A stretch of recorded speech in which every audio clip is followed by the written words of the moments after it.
Today, the 22nd day of April 2013, history is being rewritten, competition redefined, the Nigerian telecoms landscape upgraded as mobile number portability goes live in Lagos. Welcome to Networks, your authoritative ICT program on television. I am Bumi Idowu.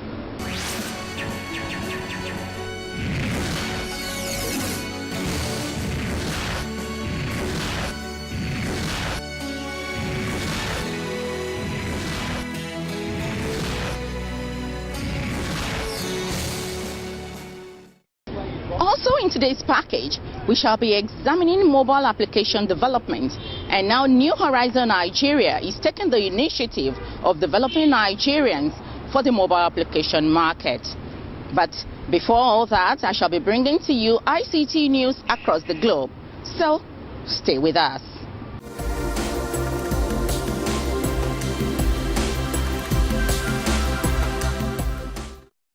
The International Telecommunications Union, ITU, has announced the 2013 edition of Mobile World Congress. Slated for November 19 through 22 in Bangkok, Thailand, the event comes under the theme Embracing Change in Digital World. ITU Telecom World 2013 is the world's leading ICT industry gathering for both public and private sectors. This leading-edge event brings together senior-level decision-makers from across the entire ICT value chain to discuss and debate policies, strategies, models, and markets. Today, the 28th of April, Apple is celebrating 10-year anniversary of the iTunes Store. The celebration, which started on Wednesday, exposed users of iTunes stores to a new feature called A Decade of iTunes. To commemorate this historic event, Apple has launched a feature in iTunes that allows users to read through the stories and the events that got iTunes to its place today. Things kicked off with 2003 and the events that marked that year for iTunes. Users can then move their way through subsequent years and get glimpses at the way the store looked at different points in time. Apple has also offered up some images of the products that were successful during those years. The company has also shared the top-selling songs for each decade, making it easy for folks to download tracks that were popular in those years.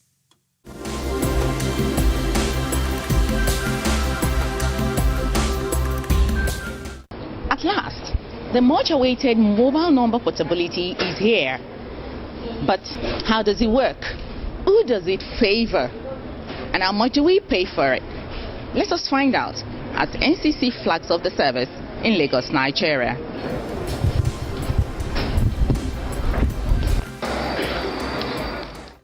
Monday, the 22nd of April 2013, has again gone down in the annals of the Nigerian telecommunications industry. It was the day mobile number portability was unveiled and power of mobile choice handed down to the subscribers. For the benefit of all Nigerians of mankind,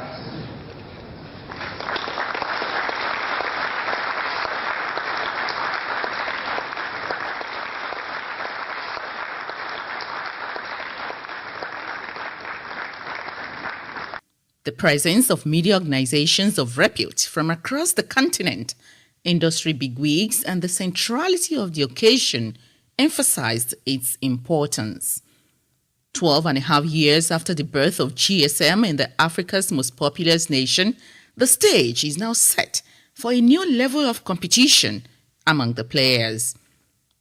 Competition shifted, media houses and agencies raking in more cash as telecom operators awash media outlets with advertisements on why porting should be to their networks.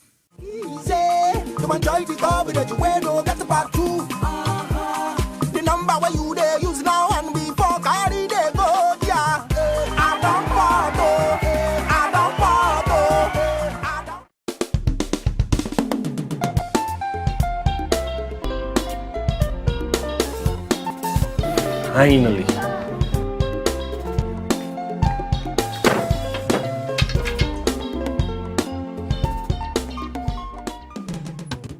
The subscribers are becoming kings. All eyes are on them. They have to be wooed again. It is as if network operators are just beginning to roll out services. Among many other things, number portability is said to be an antidote to incessant poor quality of service. But what really is mobile number portability, and what more is it useful for? With the launch of the mobile number portability today, consumers of telecommunication services will no longer need to acquire new numbers in order to move from one network service provider to another. They will simply take along their existing numbers along with them to any network of their choice. The power and freedom of choice will henceforth rest with the consumer. Mobile number portability has been identified as one of such services that could further deepen the competition in the telecommunication market. Telecom operators in the land speak on what they think of the new service. We have worked arduously over the last few months to ensure robust systems, processes and procedures are in place, from porting to call routing to billing, to ensure the successful operation of MNP in Nigeria. The common theme across MNP case studies is the list of numerous benefits, which include the power of choice, service and product innovation, and also improved quality of service. We know it's a game changer, and we at Globacom are ready, and we are going to put everything in place to change our strategy so as to ensure the success of the MN program. We need to now start telling customers what is the difference between us and the others.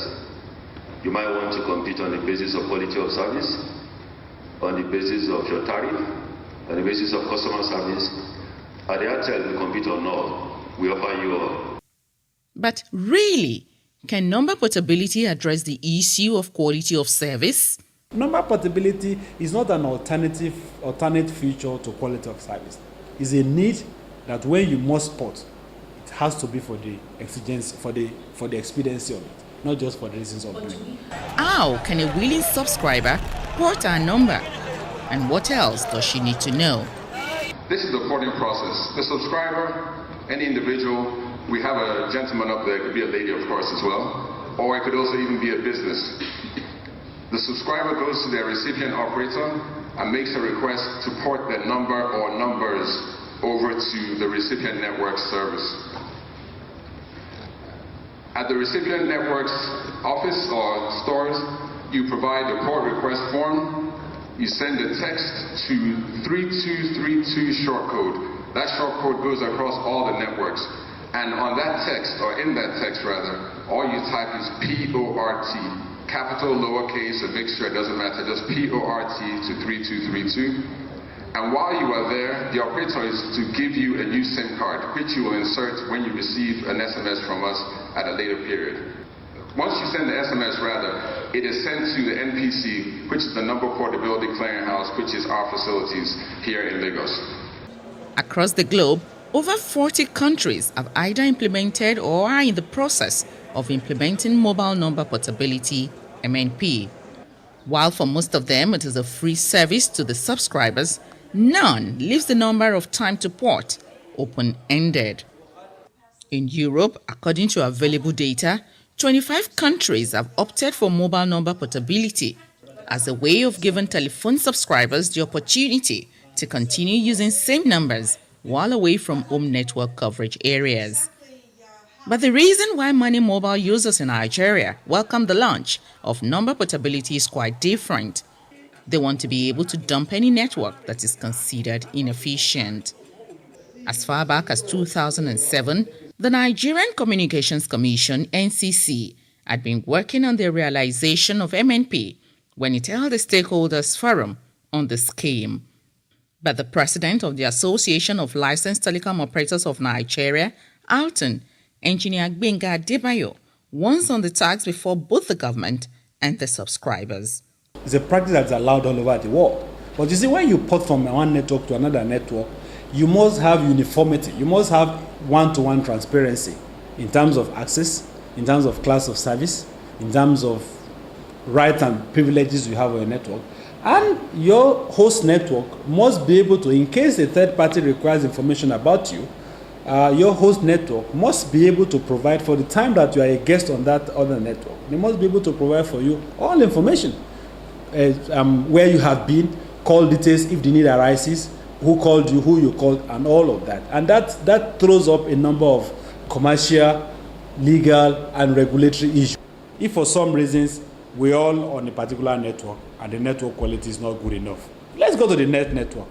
So you have 1 million subscribers from network A who is saying service quality in where we live is not good enough. We are all porting to network B. So you all free up capacity on network A, and you build up capacity on network B. Should it happen that operator doesn't have enough headroom to accommodate all of you, so you leave your network where you have, so to say, on not good enough service, you go to another network which you envisage should have good service, and you begin to impact on its quality of service because perhaps it doesn't have enough headroom to be able to handle the numbers or the volume and all that. So these are the considerations that must be taken. One peculiar question, however, begging for answer is, of what use is the investment on mobile number portability in a country where an average telephone subscribers who may have the need to port already owns more than one mobile line? Call it IT education, IT empowerment, or IT certification. Its diverse names notwithstanding, its one uniqueness that cuts across every sphere of life makes it the most desired. Today, information and communication technologies, ICTs, have stretched its tentacles into the mobile arena through the use of media such as cell phones, pagers, personal digital assistants, tablets, among others. This has become successful because mobile arena facilitates better proximity between a user and a mobile medium, thus attracting and even promoting larger audience than the conventional personal computer web access. It is to this end that Networks spoke with the Managing Director of New Horizon Training Center in Lagos, Nigeria, on the importance of grooming developers who can compete in this global arena. Oftentimes I receive different emails inviting me to mobile application summits, seminars, conferences in the US and the UK. And I keep saying, what do I need these things for? But I now learned that New Horizon is training people on mobile application devices. Do you want to tell us exactly what this is all about, sir? There's something I always tell the youth each time I'm privileged to address them. In every generation, there is something that is happening. It's either you discover what is happening in your generation and you join the buzz, or you don't discover it and you lose out. In the 80s, that was the era of Windows. So that was when Bill Gates created Windows. But over time, Steve Jobs came and he brought revolution into mobility. He created smartphone. And within a period of 5 years, everything as of today is converging on mobility, on iPad, on smartphone. Therefore, the new boys in town tomorrow, let me put it that way, they will be the ones that have the ability to write programming language on things that the smartphone today will use. Today we have billions of people using smartphone all over the world, and it is the fastest growing sector of the IT sector generally. Therefore, the people, for the youth today to prosper, they've got to acquire skills on mobility. They've got to be able to write programming language that the smartphone of today use. So once they can do that, they also be part of the people that will rule the world tomorrow. That's the main reason why New Horizon is coming out for the first time in Nigeria, that we want youth to be able to learn, acquire skills on how to write programming language that iPad, smartphone, Samsung and the rest of them will come to Nigeria to buy. BlackBerry will come to Nigeria to buy, and then they also could become part of the bigger ecosystem of mobility in the world. That's the main reason. I also want to know, for the benefit of your viewers now, how long will this training take and how much? When it comes to cost, I always tell them that they should look for the value in what they want to get rather than focusing on how much it's going to cost them. The training will range from 3 months to 6 months. So the fast track and the normal class, because it's about teaching them to acquire a new skill, which is not available right now. Let me also say something. There is a story in the Bible that says that the children of Issachar, they understood the sign of the time and they prospered. The sign of the time today is that everything that we have today will converge. Today you can watch television on your mobile phone. Today you can write the new phone that just came out now. It came with a notepad that you can write the normal letter we used to write in those days. You can do that on your phone now. So that's what we are saying. So the people who develop those software that Samsung is putting on their phone, that Apple is putting on their phone, they are young boys in South Korea, they are young boys in the US, like our young boys too here. So what I want the young boys here to do is also to become part of that mobility ecosystem. That they should be able to write a software that Apple will come from the US to buy from them, and then they will also now license it to Apple. They will not even collect $10 million. They will license that for every iPhone sold anywhere in the world. $50 of it is coming to Nigeria. That's the time when we are going to create millionaires in dollars that will also be able to be as strong, as rich as Bill Gates and as rich as the late Steve Jobs of Apple. As far back as 1993, I went to a computer training school and I was taught how to write in COBOL language and BASIC. I'm wondering, in what language are this new, programming, coming now? It's a continuum. Programming is a continuum. In those days, that's where we started. We started from COBOL. We started from basic, yes. But as of today, things have changed. We have Java, we have C#, we have mobile programming languages, Android. As of today, 70% of the smartphone we use, as of last year it was 60%, as of today, this week, it's 70% of the smartphones we use and tablets, they are all Android, 70%. And that's the more reason why we want the youth to also acquire the skill on Android. They should be able to write something that, anything you can think of.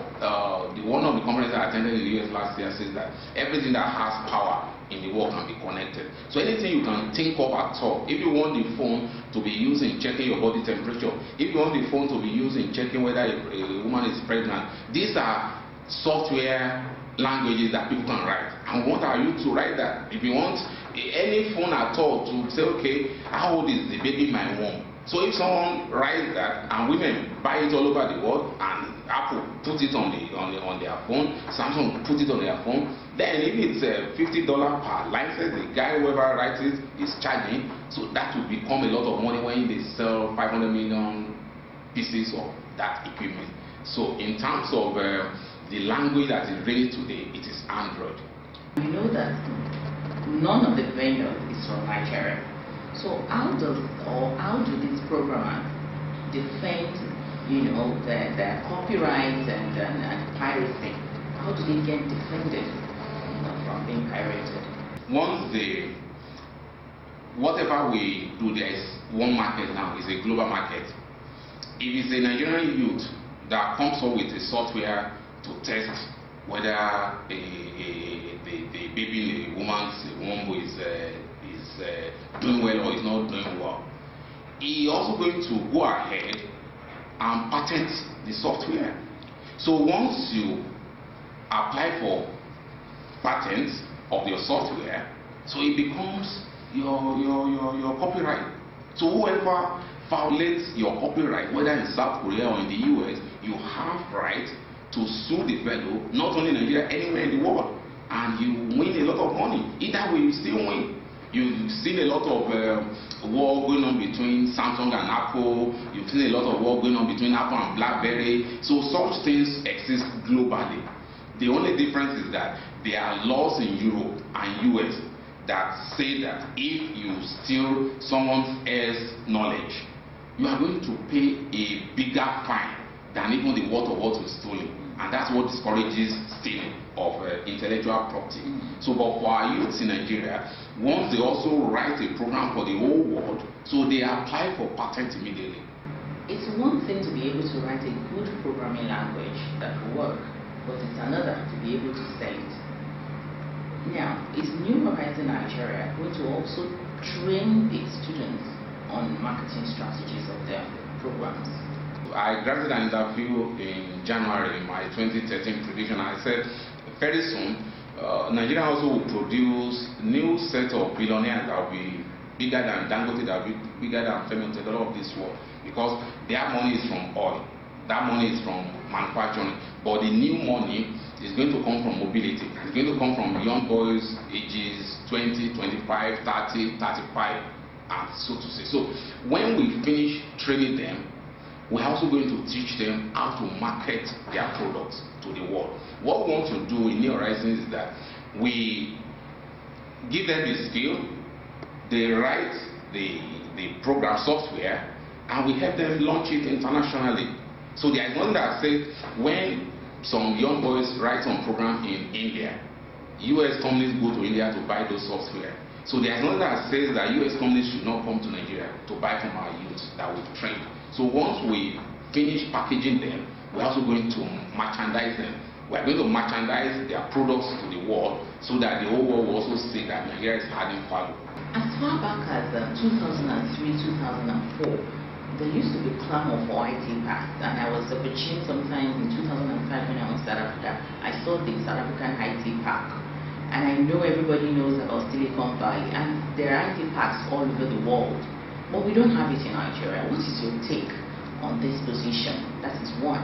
Secondly, is New Horizon Nigeria providing such a park for its students, those that have passed through it or those that are presently taking courses here? On the software park, you see, if you go to Dubai, they also have their own software park where they encourage people. If you go to India, India has their own. If you go to China, they have their own. So there's also a good question that the Federal Ministry of ICT should look into it and build something that will be functioning with all the necessary infrastructure like power, like internet, and the rest of them. So that's the answer to the first question. Second question, what New Horizon is doing? New Horizon will encourage youth. You see, we bring them together every year, twice a year, one in Abuja, one in Lagos. The reason why we do this is also to expose them about what is happening all over the world so that they can be part of the trends. That's one way we do. And secondly, we equally, like some of our instructors now, some of them are also on their own writing a lot of software that address the peculiar interest of Nigeria. So that's another way we use those software to also encourage them that, oh, if this man who is teaching you can write this, you also can even do it or do it better. So there are a lot of gaps, no doubt about that, and we need government input also to fill some of those gaps. Undoubtedly, I have been educated, informed, trained, you may even add. I hope you have been too. Should you want to contact us for questions, comments, and coverage inquiries, please do not hesitate to call us on the numbers on your TV set. Until I come your way again, think ICT analysis, think networks.